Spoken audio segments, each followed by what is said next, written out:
Candi Sukoh itu terletak di desa Dusun Sukoh, Desa Merjo, Kecamatan Ngargoyoso, Kabupaten Karanganyar, Jawa Tengah.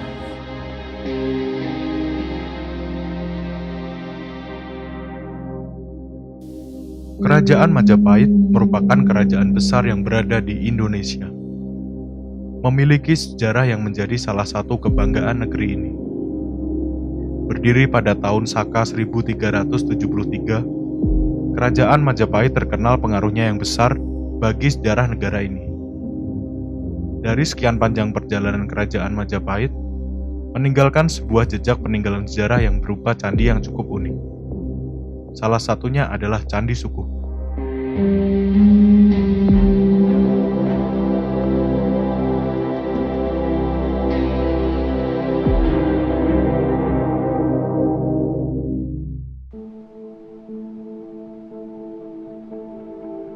Pertama kali dilaporkan oleh Residen Johnson, ya.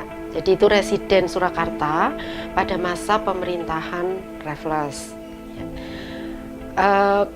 Karena Raffles itu seorang sejarawan, dia tertarik untuk mengetahui lebih dalam tentang Candi Sukoh itu, reruntuhan Candi Sukoh, sehingga dia meminta Residen Johnson untuk mencari tahu lebih banyak tentang reruntuhan itu.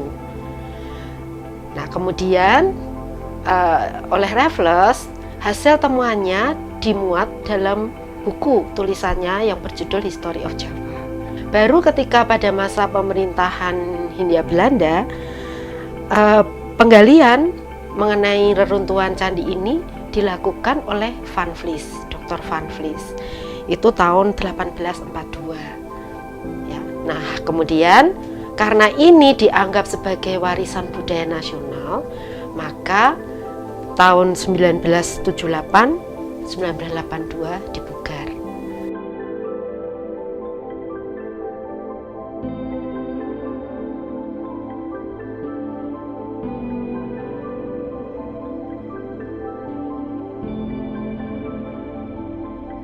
Jadi Candi Sukoh itu dibangun pada masa pemerintahan kerajaan Majapahit. Jadi kalau tahun Saka itu abad ke-14. Ditambah lagi pada abad-abad itu, ya abad 14 itu, kalau nasionalnya abad 15. Ya, nah itu Islam berkembang pesat di Pulau Jawa. Bahkan pantai utara Jawa itu dikuasai oleh para pedagang Islam. Kemudian masyarakat dengan para pejabatnya tadi meninggalkan Majapahit, mencari pemukiman baru, dan mereka kemudian menganggap daerah-daerah baru, mengapa ke gunung, ya karena yang paling aman kalau ke gunung. Maka di sana bisa kita temukan situs-situs peninggalan Yoni Lingga itu sangat banyak, termasuk tempat-tempat pertapaan, sehingga mereka kemudian mencari tempat-tempat yang dianggap aman dan membentuk pemukiman baru.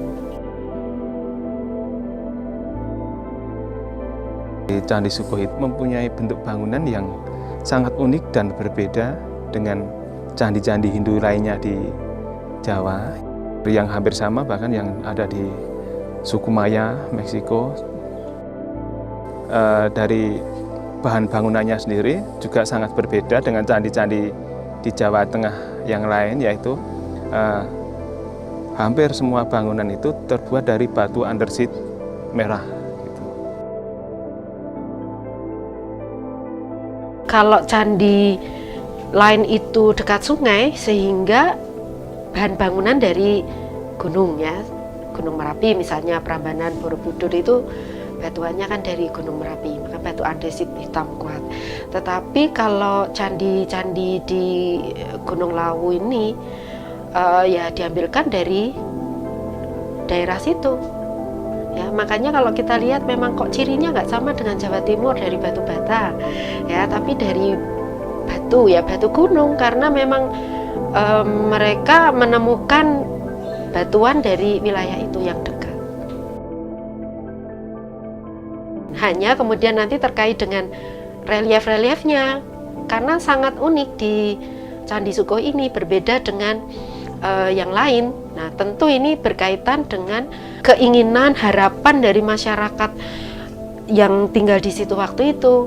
Ya, sehingga kemudian terkait dengan mengapa mereka membangun candi, kemudian reliefnya menceritakan tentang ruatan, ya bisa jadi karena alasan bangun itu supaya kondisi situasi masyarakat, pemerintahan waktu itu pulih, harmonis, toleransi lagi antar umat beragama. Karena waktu itu ya diinterpretasikan ada dominasi salah satu agama, ya sehingga mereka kemudian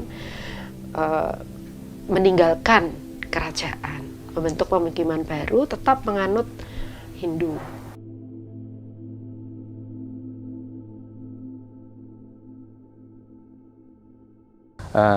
Jadi ruatan sendiri yang ada di Candi Suko itu ditunjukkan dengan adanya relief Kidung Sudamala dan Garuda yang menggambarkan sebuah perjalanan manusia untuk pembersihan diri dengan cara ruat.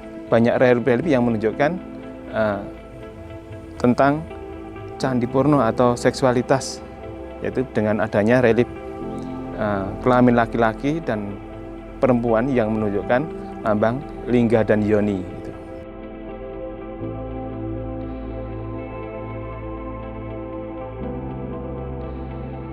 Ya, memang Candi Suko sering disebut sebagai candi ruatan karena kalau kita lihat reliefnya, misalnya relief yang langsung bisa kita lihat kalau masuk itu Garuda, ya Garuda, ya yang sayapnya luar, ya kemudian falusnya besar gitu ya.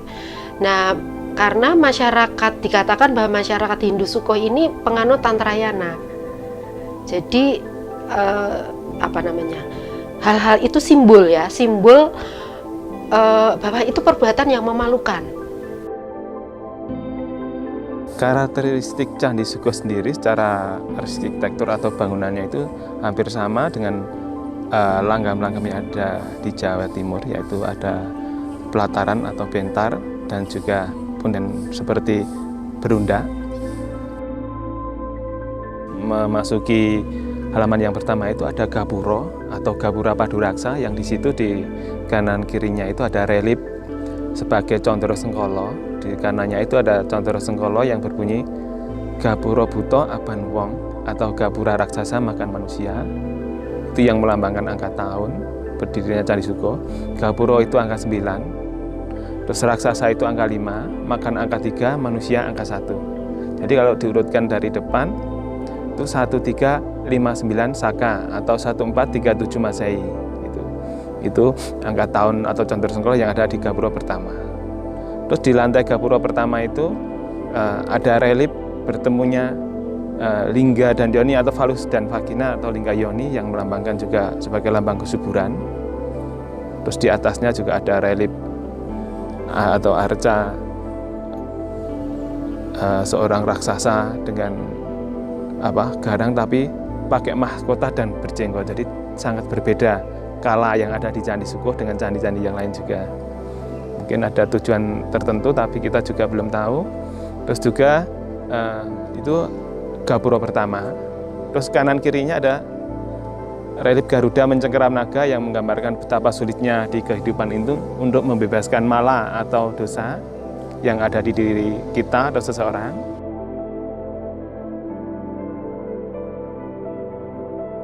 Terus memasuki halaman kedua itu ada relief pandai besi yang menggambarkan seorang empu di situ menempa keris, terus tengahnya ada Ganesanya, terus belakangnya ada seorang yang membantu membangkitkan angin untuk bara api, atau di situ juga penyebutannya relief pandai besi. Juga sebagai Condro Sengkolo yang berbunyi Gajah Wiku Hanaut Buntut atau angka tahun 1367 Saka. Memasuki halaman ketiga yang halaman semisakral atau sebagai di situ menunjukkan adanya tempat peruwatan, itu dengan adanya relief Kidung Sudamala. Cerita Sudamala itu terkait dalam cerita wayang bahwa Dewi Durga itu dikutuk oleh suaminya Dewa Siwa, sehingga dia menjadi raksasa perempuan yang dia harus tinggal di bumi, di tengah hutan, ya. Dan dikatakan bahwa nanti dia akan kembali menjadi dewi yang cantik, Dewi Uma. Nah, waktu itu dalam cerita dikatakan ibu sambung Sahadewa, yaitu Dewi Kunti, bertemu dengan Durga. Ya, itu terkait dengan adanya dua raksasa, Kalantaka dan Kalanjaya, yang ingin mengganggu dunia gitu. Nah, Dewi Kunti ketakutan kalau sampai benar-benar dia dua raksasa ini mengganggu, sehingga dia minta kepada Dewi Durga supaya membunuh dua raksasa ini. Nah, Dewi Durga bersedia, baik, dua raksasa itu saya bunuh dengan syarat Sahadewa ini yang jadi tumbalnya. Sahadewa. Jadi Sahadewa itu anak yang bisa meruat Dewi Durga, dengan cerita bahwa Dewi Durga meminta ke ibunya Sahadewa supaya anaknya meruat dirinya kembali menjadi seorang dewi. Nah, di dalam panel relief itu, Sahadewa akhirnya diikat di sebuah hutan yang namanya Setro Gondomayit. Kalau dia tidak mau meruat, dia akan ditakut-takuti untuk dibunuh. Nah, karena diancam, maka kemudian Sahadewa mau, makanya Sahadewa diikat di pohon itu ya. Nah, kemudian ketika mau dimakan, jadi dibunuh itu dimakan Durga, maka kemudian Dewa Guru, suami Durga ini datang masuk ke dalam tubuh Sahadewa. Nah, Durga tahu, loh kok ternyata suamiku yang masuk dalam tubuh Sahadewa ini. Nah, disitulah kemudian Dewi Durga kembali sebagai Dewi Uma. Kemudian dua raksasa ini juga tidak jadi mati oleh Sahadewa. Dua raksasa ini diruat kembali sebagai makhluk semula gitu. Di relief yang berikutnya itu, Dewi Durga yang sudah diruat kembali menjadi seorang dewi. Nah, akhirnya Sahadewa karena kemampuannya itu diberi julukan atau gelar sebagai Sudamala. Jadi seorang anak yang mampu membebaskan mala atau dosa atau keburukan yang ada di Dewi Durga. Terus relief selanjutnya dia disuruh pergi ke sebuah desa yang namanya Parangalas.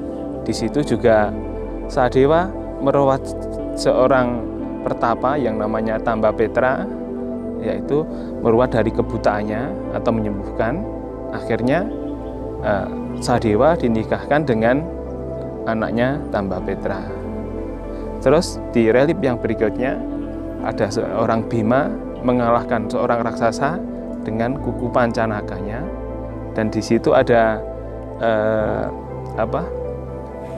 prasasti atau huruf Sangsakerta yang berbunyi Padamel Ringkan Bungkur Tirtasunya, dan ada angka tahunnya 1361 Saka. Tapi yang paling menarik adalah ketika kita masuk, ada relief di pintu gerbang pertama, teras bawah itu ya. Itu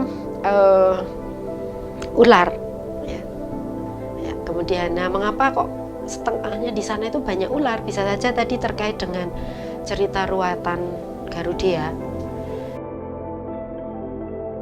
Jadi cerita Garudia itu menceritakan bahwa pertarungan antara Dewi Kardu dan Winata, yang dalam cerita itu Dewi Winata mengalami kekalahan dan menjadi budaknya para naga, yaitu anaknya Dewi Kardu, dan dia mampu bisa bebas kalau dia mau memberikan air amerta.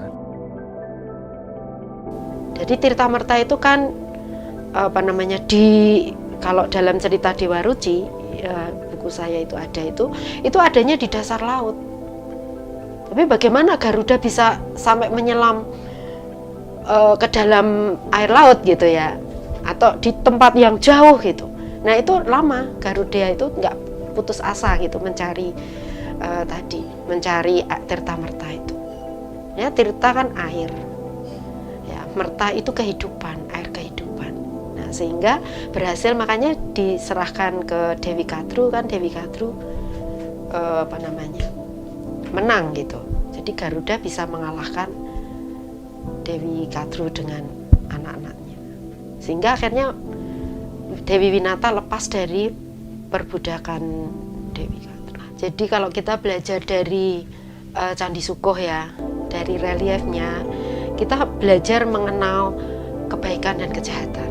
Jadi bagaimana masyarakat waktu itu, meskipun mereka menghadapi hal-hal yang tidak baik, mereka tidak melawan, tetapi melawan dengan cara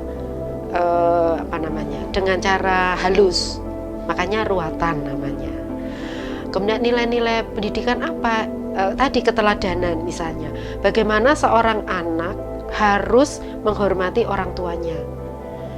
Menghormati dalam dan ketika orang tuanya menderita, maka anak ini harus bisa melepaskan orang tuanya dari penderitaan. Dan itu terbukti dari cerita-cerita yang melakukan ruatan, Sahadewa, Garuda, ya, itu nilai-nilai yang bisa kita kenalkan, kemudian diterapkan dalam kehidupan sehari-hari.